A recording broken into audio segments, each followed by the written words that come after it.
आज भी जब भी बरखुरदार शब्द सुनते हैं तो प्राण साहब की याद आ जाती है। प्राण कृष्ण सिकंद अहलूवालिया, जिन्हें प्यार से प्राण कहा जाता है, को बॉलीवुड की सबसे प्रसिद्ध कलाकारों में से एक के रूप में याद किया जाता है। 350 से अधिक फिल्मों के शानदार करियर के साथ प्राण को उनके अपार योगदान के लिए प्रतिष्ठित दादा साहब फाल्के पुरस्कार और पद्म भूषण से सम्मानित किया गया। जहां अमरीश पुरी साहब ने अपने निगेटिव किरदारों के लिए काफी सुर्खियां बटोरी, तो वहीं प्राण साहब का नाम आते ही सिनेमा घरों में तालियों की गूंज सुनाई दिया करती थी। प्राण अपने किरदार में इतनी जान फूंक देते थे कि वो सचमुच के खलनायक लगते थे। दिल्ली में हुआ था जन्म। प्राण का जन्म 12 फरवरी 1920 को प्राण कृष्ण सिकंद के रूप में हुआ था।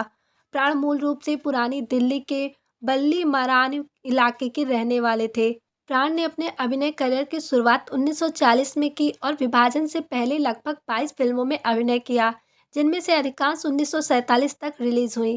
भारत के विभाजन के बाद वो बॉम्बे चले गए। उनके पिता लाला केवल कृष्णन सिकंद पेशे से एक सिविल इंजीनियर थे और प्राण साहब के 3 भाई और 3 बहनें भी थीं। जब उन्हें 1940 में पंजाबी फिल्म यमला जट में पहली भूमिका मिली, तो उनमें अपने पिता को इसके बारे में बताने का साहस नहीं था। रिपोर्ट्स बताती हैं कि उन्होंने अपनी बहन को अखबार छिपाने के लिए कहा था, जिसमें उनका इंटरव्यू छपा था। पान की दुकान पर मिला था ऑफर। लाहौर में एक पान की दुकान पर खड़े खड़े उन्हें फिल्म का ऑफर मिला था। तब लाहौर भारत का ही हिस्सा था। 1947 तक उन्होंने वहीं कई फिल्में की, फिर विभाजन के बाद भारत आ गए और मुंबई में करियर दोबारा शुरू किया। पहली ही फिल्म से प्राण वो विलेन बने जो हीरो से ज्यादा फीस लेते थे। करीब 70 साल के करियर में उन्होंने 362 फिल्मों में काम किया। लाहौर से मुंबई तक का 2 फिल्म इंडस्ट्री का उनका सफर बहुत दिलचस्प रहा।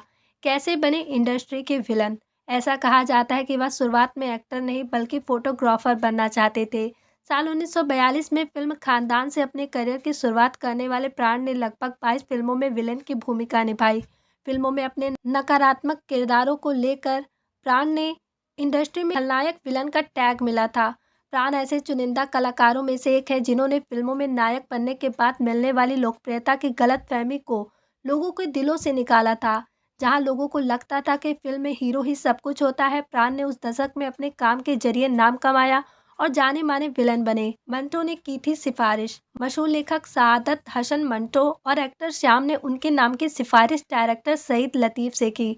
ऑडिशन के लिए उन्हें बॉम्बे टॉकीज बुलाया गया, लेकिन उनके पास इतने पैसे नहीं थे कि वो लोकल ट्रेन से ऑडिशन देने जा पाए। इसी वजह से वो मुंबई की सुबह वाली पहली लोकल ट्रेन पकड़कर बॉम्बे टॉकीज गए। सुबह का सफ़र उन्होंने इसलिए चुना क्योंकि उस वक्त ट्रेन में टीटी नहीं होता था और टिकट की चेकिंग भी नहीं होती थी। ऑडिशन देने के बाद प्राण को फिल्म जिद्दी में काम करने का मौका मिला। इस फिल्म के लिए उन्हें 500 रुपये महीना सैलरी देने की बात हुई। लेते थे हीरो से ज़्यादा फीस।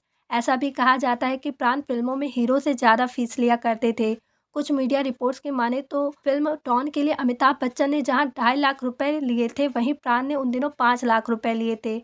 फिल्म प्रोड्यूसर्स भी उनको पैसा देने से कभी पीछे नहीं हटते थे, क्योंकि उन्हें पता था कि एक बार प्राण ने फिल्म साइन कर ली तो फिल्म का हिट होना तय है। प्राण ने अपने करियर में देवदास, डॉन, जंजीर, मजबूर, दोस्ताना, अमर अकबर एंथनी, जॉनी मेरा नाम जैसी शानदार फिल्में दी।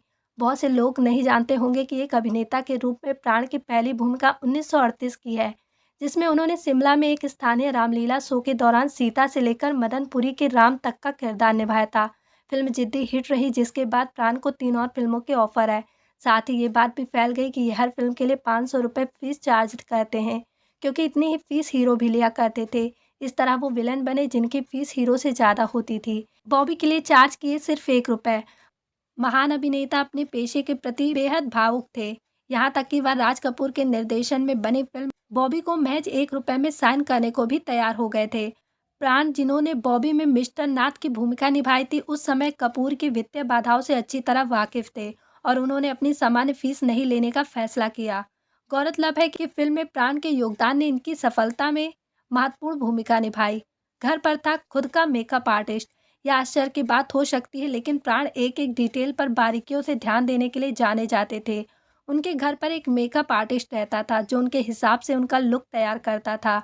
गुमनाम, परवरिश, जंजीर, डॉन और शहीद जैसी फिल्में कुछ उदाहरण हैं जहां उनके रोल और उनका लुक आइकॉनिक बन गए। साल 1990 के दशक में प्राण ने बढ़ती उम्र की वजह से फिल्में साइन करना बंद कर दिया।